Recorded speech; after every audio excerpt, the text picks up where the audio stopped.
ഈ പരിപാടിയിൽ തൈറോയ്ഡ് രോഗങ്ങളും ഹോമിയോപ്പതി ചികിത്സയും ഇതേക്കുറിച്ച് ആലുവ സമഗ്ര ഹോമിയോപ്പതിയിലെ ഡോക്ടർ കെ വി ഷോയ്സനുമായി അഭിമുഖം.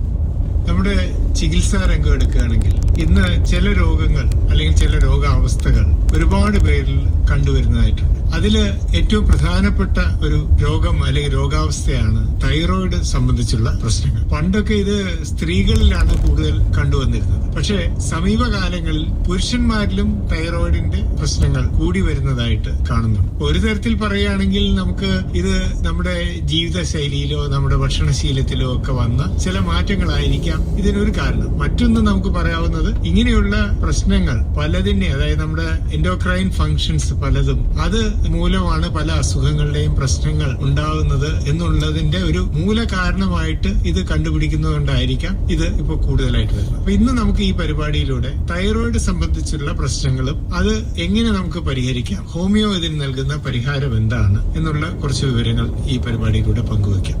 തൈറോയിഡ് എന്ന് പറയുന്നത് നമ്മൾ പല പരിപാടികളിലൂടെ പറഞ്ഞിട്ടുണ്ട്. ഇത് കഴുത്തിന്റെ അവിടെയുള്ള ഒരു അവയവമാണ്. ഒരു ചിത്രശലഭത്തിന്റെ രൂപത്തിലാണ് ഇത് സാധാരണ നമുക്ക് ഈ ഒരു അവയവത്തിനെ കാണുന്നത്. വളരെ സുപ്രധാനമായ പങ്ക് വഹിക്കുന്ന ഒരു അവയവമാണ് ഇത്. അപ്പൊ ഇതിന്റെ പ്രധാനപ്പെട്ട പ്രവർത്തനങ്ങൾ എന്തൊക്കെയാണ്, എന്താണ് ഈ ശരീരത്തിന് ഇത് ചെയ്യുന്നത് എന്ന് പറഞ്ഞുകൊണ്ട് നമുക്ക് രോഗാവസ്ഥകളെ കുറിച്ച് പറയാൻ തോന്നും. തൈറോയ്ഡ് ഗ്രന്ഥിയെ കുറിച്ച് പറയുമ്പോൾ, തൈറോയ്ഡ് ഗ്രന്ഥിയുടെ പ്രവർത്തനത്തെ കുറിച്ച് പറയുമ്പോൾ ഏറ്റവും പ്രധാനമായിട്ട് തൈറോയ്ഡ് ഹോർമോൺസ് ഉൽപ്പാദിപ്പിക്കുക എന്നുള്ളത് തന്നെയാണ് അതിന്റെ ഏറ്റവും പ്രധാനപ്പെട്ട കർത്തവ്യം. അതായത് തൈറോയ്ഡ് ഹോർമോൺസ് എന്ന് പറയുന്നത് T3, T4.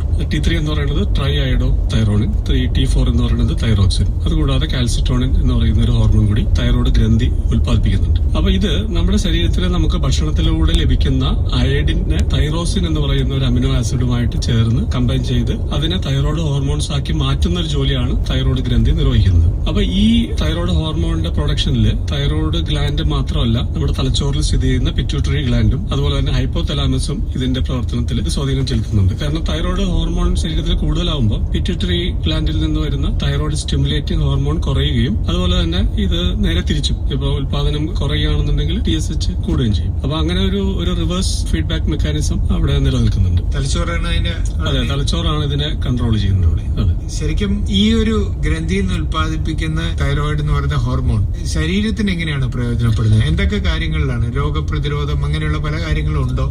അതെ, തൈറോയ്ഡ് ഹോർമോൺസ് നമ്മുടെ ശരീരത്തിൽ ഒരുപാട് സ്വാധീനം ചെലുത്തുന്ന ഒരു ഹോർമോണാണ്. പ്രത്യേകിച്ച് നമ്മുടെ മെറ്റബോളിസത്തിനെയാണ് ഇതിൽ ഏറ്റവും കൂടുതൽ ഇൻഫ്ലുവൻസ് ചെയ്യുന്നത്. അതെ, നമ്മുടെ ചയാപചയ പ്രവർത്തനം, നമ്മൾ കഴിക്കുന്ന ഭക്ഷണത്തിൽ നിന്നും നമുക്ക് ആവശ്യമുള്ള പ്രോട്ടീനും കാർബോഹൈഡ്രേറ്റും ഫാറ്റും ഒക്കെ കൃത്യമായിട്ട് അതിന്റെ ഒരു മെറ്റബോളിസം പ്രോപ്പറായിട്ട് നടക്കാനായിട്ട് ഹെൽപ്പ് ചെയ്യുന്നതും, അതുപോലെ നമ്മുടെ ശരീരത്തിന്റെ ഓരോ സെല്ലിന്റെയും വളർച്ചയിലും നമ്മുടെ ഓരോ അവയവങ്ങളുടെയും കൃത്യമായ പ്രവർത്തനത്തിലും തൈറോയ്ഡ് ഹോർമോൺ വളരെ നിർണായകമായ പങ്ക് വഹിക്കുന്നുണ്ട്. അപ്പോൾ ഇതില് തൈറോയിഡിന്റെ പ്രശ്നങ്ങൾ ഉണ്ടാകുന്നുണ്ട് എന്നുള്ള പറയുമ്പോൾ ഏതൊക്കെ തരത്തിലാണ് ഇത് പ്രശ്നങ്ങളായിട്ട് വരുന്നത്? ഏറ്റക്കുറച്ചിലുകളാണോ, എങ്ങനെയാണ് അതിന്റെ കാര്യം പറയുന്നത്? അതെ, പ്രധാനമായിട്ട് നമുക്ക് തൈറോയിഡിന്റെ രോഗങ്ങളെ പറ്റി പറയുമ്പോൾ രണ്ട് തരത്തിലാണ്. ഒന്ന് ഹൈപ്പർ തൈറോയിഡിസം, അല്ലെങ്കിൽ രക്തത്തില് തൈറോയ്ഡ് ഹോർമോണിന്റെ അളവ് ക്രമീകൃതമായി വർദ്ധിക്കുന്ന അവസ്ഥ. രണ്ടാമത്തത് ഹൈപ്പോ തൈറോയിഡിസം, അതായത് രക്തത്തിലെ തൈറോയ്ഡ് ഹോർമോൺസ് ആവശ്യത്തിന് ഇല്ലാതെ വരിക. അപ്പൊ നമ്മൾ ആദ്യം പറഞ്ഞ ഹൈപ്പർ തൈറോയിഡിസത്തിന്റെ കാര്യം എടുക്കുമ്പോൾ നമുക്ക് പല കാരണങ്ങൾ കൊണ്ട് ഹൈപ്പർ തൈറോയിഡിസം എന്ന് പറയുന്ന രോഗാവസ്ഥ ഉണ്ടാകും. അതിൽ ഏറ്റവും പ്രധാനം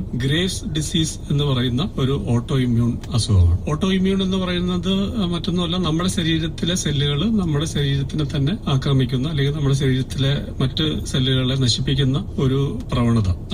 തെറ്റായ സന്ദേശം അതെ, മിസ്പ്ലേസ്ഡ്.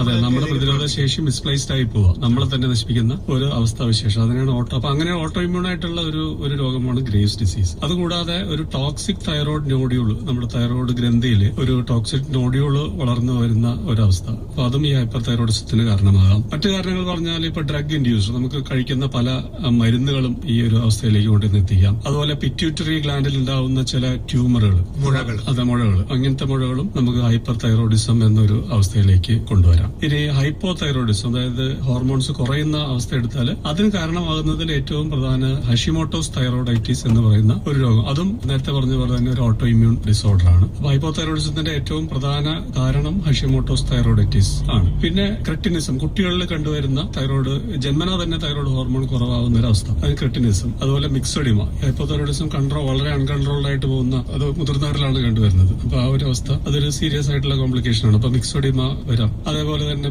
പ്രായക്കൂടുതലുള്ളവരിലാണ്, പ്രത്യേകിച്ച് 60 വയസ്സിനൊക്കെ മേളിലാണ് അത് കണ്ടുവരുന്നത്. പിന്നെ പോസ്റ്റ്മോർട്ടം തൈറോയിഡൈറ്റിസ്, അതായത് ഡെലിവറി കഴിഞ്ഞു കഴിയുമ്പോൾ ചില സ്ത്രീകളിൽ ഇങ്ങനെ ഒരു ഹൈപ്പോതൈറോയിഡിസം കണ്ടുവരാറുണ്ട്. പ്രസവാനന്തരം തൈറോയിഡിന്റെ അളവ് കുറയുന്ന ഒരവസ്ഥ. അതുപോലെ തന്നെ അയഡിൻ ഡെഫിഷ്യൻസി, നമ്മൾ കഴിക്കുന്ന ഭക്ഷണത്തിൽ അയഡിൻ ആവശ്യത്തിന് ഇല്ലാതെ വന്നു കഴിഞ്ഞാൽ ഇതിന് കാരണമാകാം. അതേപോലെ തന്നെ പല മരുന്നുകളും നമുക്ക് ദോഷകരമായിട്ട് തൈറോയിഡിനെ ബാധിക്കുന്ന മരുന്നുകൾ കൊണ്ടും ഹൈപ്പോതൈറോയിഡിസം ഡെവലപ്പ് ചെയ്യും. ഇപ്പൊ ഡോക്ടർ, ഈ തൈറോയിഡിന്റെ ഏറ്റക്കുറച്ചിലുകൾ ഉണ്ടാകുന്നത്, അത് കൂടുതലായ ഹൈപ്പർ എന്ന് പറയും, കുറഞ്ഞ ഹൈപ്പോ എന്ന് നമ്മൾ പറയും.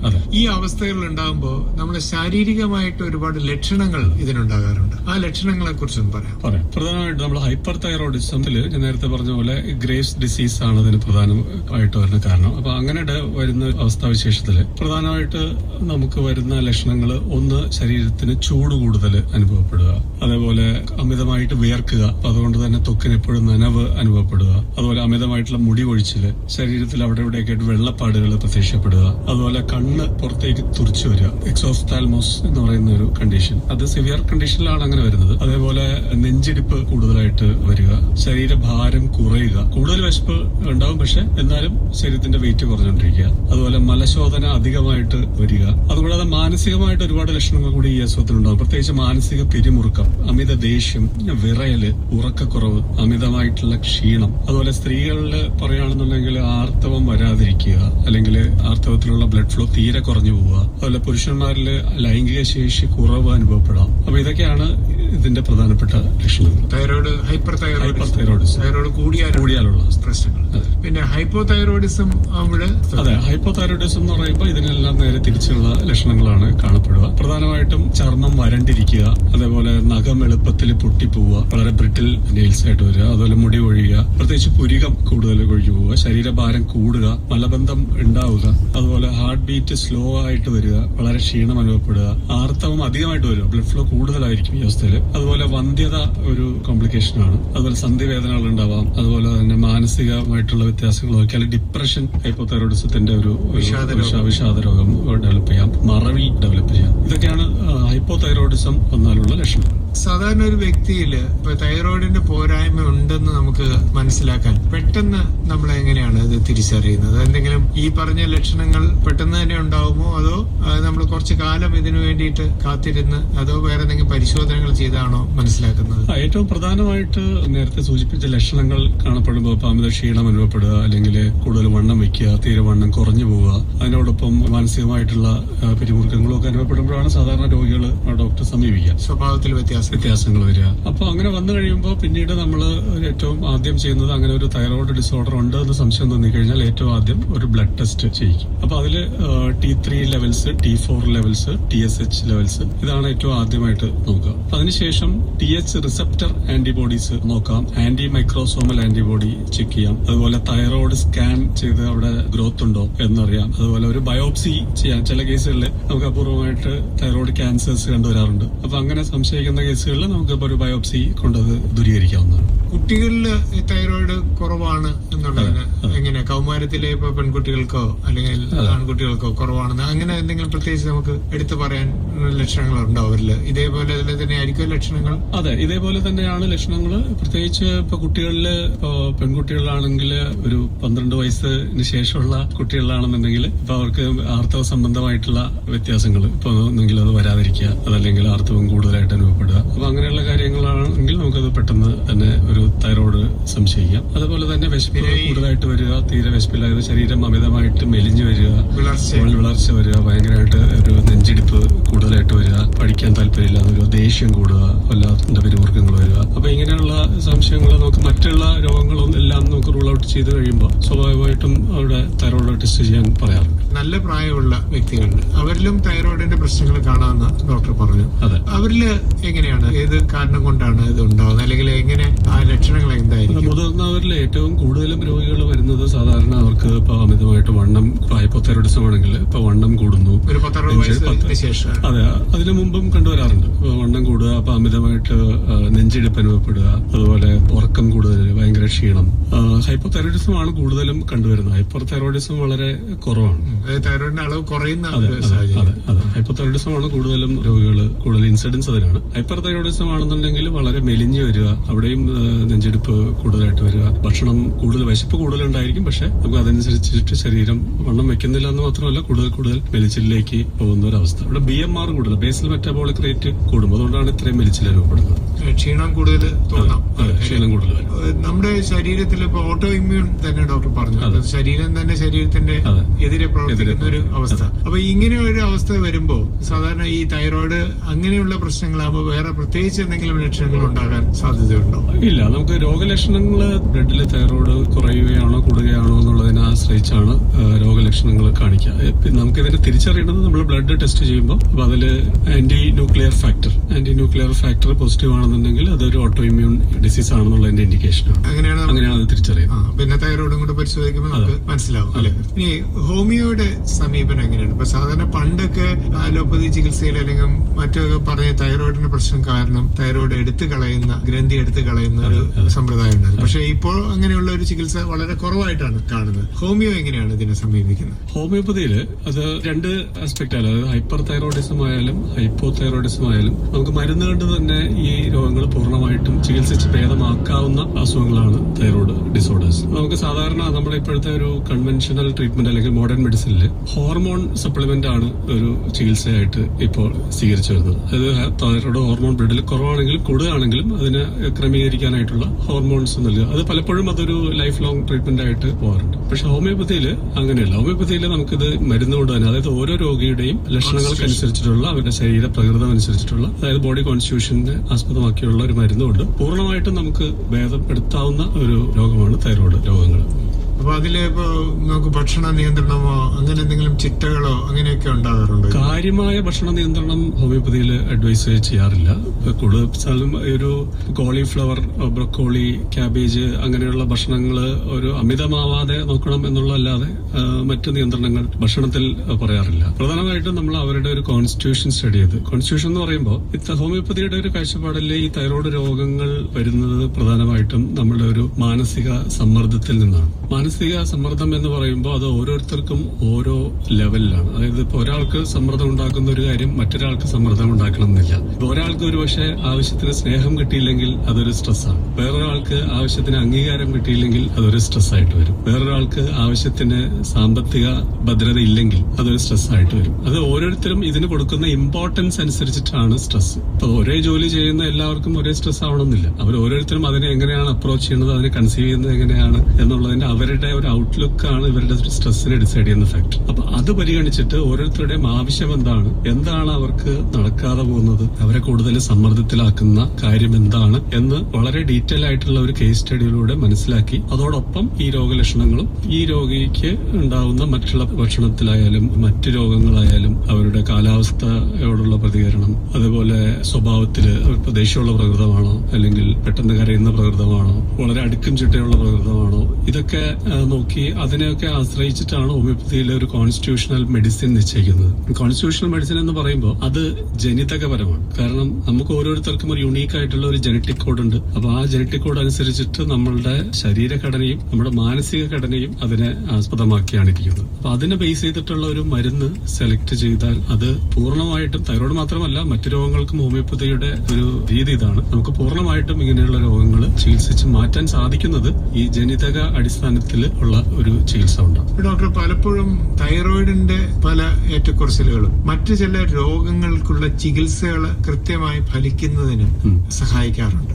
അപ്പൊ അതിനെ കുറിച്ചും കൂടെ ഒന്ന് പറയാമോ? പ്രമേഹം പോലെയുള്ളത് അല്ലെ, അപ്പൊ അതിന്റെ കൂടെ തന്നെ നമ്മൾ തൈറോയിഡിന്റെ പ്രശ്നങ്ങളും കൂടെ അല്ലെ, തൈറോയിഡിന് എന്തെങ്കിലും പ്രശ്നം ഉണ്ടോ എന്നുള്ളതും പരിശോധിക്കാം. അതെ, തീർച്ചയായിട്ടും. കാരണം ഞാൻ നേരത്തെ പറഞ്ഞ പോലെ തൈറോയിഡ് ഹോർമോൺ നമ്മുടെ ശരീരത്തിലെ ഓരോ സെല്ലിനെയും നിയന്ത്രിക്കുന്നുണ്ട്. ഓരോ സെല്ലിന്റെയും അവയവത്തിന്റെയും ഒക്കെ വളർച്ചയും അതിന്റെ പ്രവർത്തനത്തെയും ഒക്കെ ഇൻഫ്ലുവൻസ് ചെയ്യുന്ന ഹോർമോണാണ് തൈറോയ്ഡ് ഹോർമോൺ. അപ്പൊ അതുകൊണ്ട് തന്നെ നമുക്ക് ഇതിനോടൊപ്പം വരുന്ന എല്ലാ രോഗങ്ങൾക്കും, അത് പ്രമേഹമായാലും ഹൈപ്പർ ടെൻഷൻ ആയാലും ഹൃദയ സംബന്ധമായിട്ടുള്ള അസുഖങ്ങളായാലും, ഇതിനോടൊപ്പം തന്നെ നമുക്ക് തൈറോയ്ഡ് ഹോർമോൺ നോർമലായിട്ട് പോകേണ്ടത് ഒരു അത്യാവശ്യമാണ്. ഇപ്പൊ ഹൃദയം സംബന്ധിച്ചുള്ള രോഗമായിട്ട് വന്നാലും അതല്ലെങ്കിൽ ഡയബറ്റീസ് ആയിട്ട് വന്നാലും അവരുടെ പ്രമേഹത്തിന്റെ ലെവല് നോർമലായിട്ട് പോകുന്നുണ്ടോ ഇല്ലേ എന്ന് ചെക്ക് ചെയ്യുന്നതിനോടൊപ്പം തന്നെ അവരുടെ തൈറോയ്ഡ് നോർമൽ ആണോ ഇല്ലേ എന്നുള്ളത് പരിശോധിക്കേണ്ടതും അതിനുള്ള ചികിത്സ ചെയ്യേണ്ടതും അത്യാവശ്യമാണ്. എങ്കിൽ മാത്രമേ നമുക്ക് മറ്റു രോഗങ്ങൾ കൺട്രോൾ ചെയ്യാൻ സാധിക്കുകയുള്ളൂ.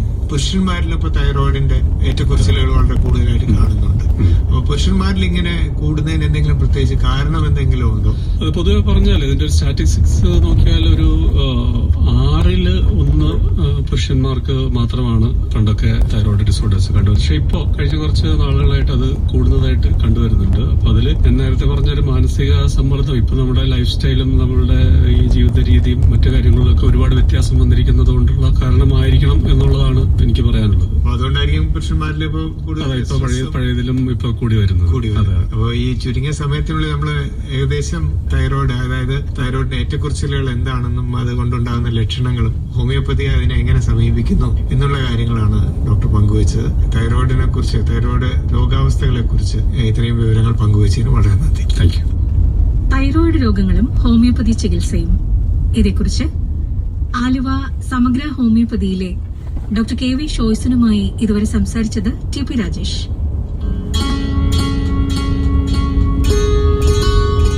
സമഗ്ര ഹോമിയോപ്പതി FM ഹെൽത്ത് ലൈൻ.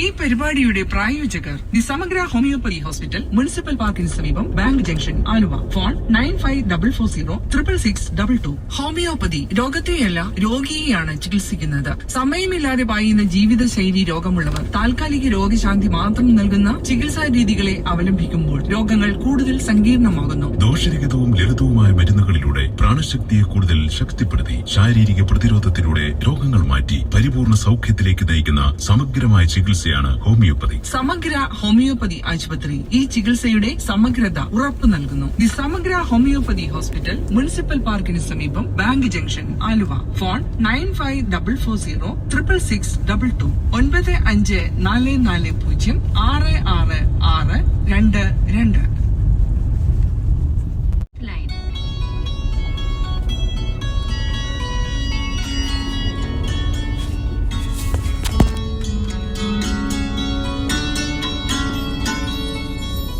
ഈ പരിപാടിയുടെ പ്രായോജകർ ദി സമഗ്ര ഹോമിയോപ്പതി ഹോസ്പിറ്റൽ, മുനിസിപ്പൽ പാർക്കിന് സമീപം, bank junction, Aluva. Phone 9544066622. Homeopathy രോഗത്തെയല്ല രോഗിയെയാണ് ചികിത്സിക്കുന്നത്. രോഗിയുടെ പാരമ്പര്യം കൂടി മനസ്സിലാക്കി അയാളുടെ മാനസിക ശാരീരിക നിലകളെയും കണക്കിലെടുത്താണ് മരുന്ന് നിശ്ചയിക്കുന്നത്.